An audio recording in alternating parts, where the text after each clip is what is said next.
The vaccine is coming out soon. I won't be talking about it, but I will tell you about the company behind it. The UK government has purchased 30 million doses of COVID mRNA vaccine from a company called Pfizer.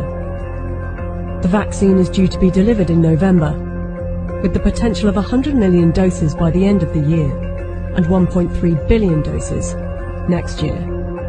News just out. Pfizer says it could be ready to apply for emergency use authorization for its COVID-19 vaccine candidate by late November.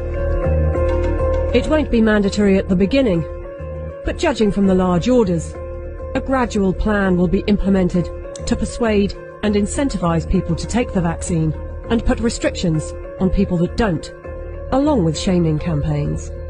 I want to tell them that their decision, they need to understand, will not affect only their lives, which at the end of the day, it is their judgment, but will affect the lives of others. Because if they don't vaccinate, they will become the weak link that will allow this virus to replicate.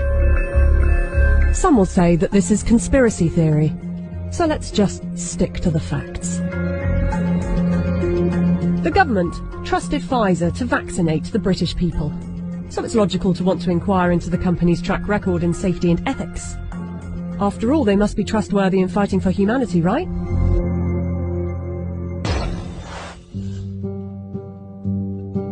Pfizer made itself one of the largest pharmaceutical companies in the world by purchasing its competitors and through aggressive marketing tactics. What I'm about to tell you is only 20% of their rap sheet, otherwise this video would be hours long, but you can go to our website where you can see the full list. Pfizer received the biggest criminal fine in US history as part of a $2.3 billion settlement with federal prosecutors for mispromoting medicines and for paying kickbacks to compliant doctors. Pfizer pleaded guilty to misbranding the painkiller Bextra by promoting the drug for uses that were not approved by medical regulators. In the 90s, they were involved in defective heart valves that led to the deaths of more than 100 people. The company had deliberately misled regulators about the hazards. The company agreed to pay $10.75 million to settle Justice Department charges. Pfizer also had a class action suit with a $60 million settlement over Resolin, diabetes medication, that resulted in patients dying from acute liver failure, said to be caused by the drug. In the UK, they have been fined nearly £90 million by the UK's competition watchdog for unfair pricing to the NHS after hiking up the cost of an anti-epilepsy drug by 2,500%, charging the taxpayer an extra £48 million than the actual price, which is $2 million per year. Buying competitors and mis-selling drugs weren't the only factors in making them the giant of a company they are. Their special relations with doctors and medical professionals has also helped. In 2004, Pfizer's subsidiary agreed to pay $430 million to resolve criminal charges that it paid physicians to prescribe its epilepsy drug, Neurontin, to patients with ailments for which the medication was not approved. In 2010, a federal jury found that Pfizer committed racketeering fraud in its marketing of the drug.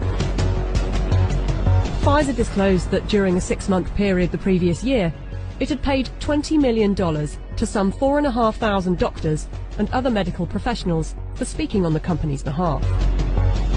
In 2012, the US Securities and Exchange Commission announced that it had reached a $45 million settlement with Pfizer to resolve charges that its subsidiaries had bribed overseas doctors and other healthcare professionals to increase foreign sales. But some of you might say they are a business and they don't get to make billions a year by not being competitive. They're still trying to help humanity.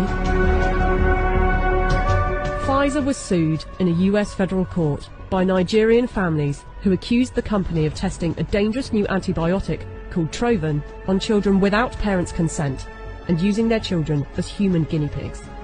A panel of medical experts concluded that Pfizer had violated international law, and the company agreed to pay $75 million to settle the lawsuits in Nigerian courts.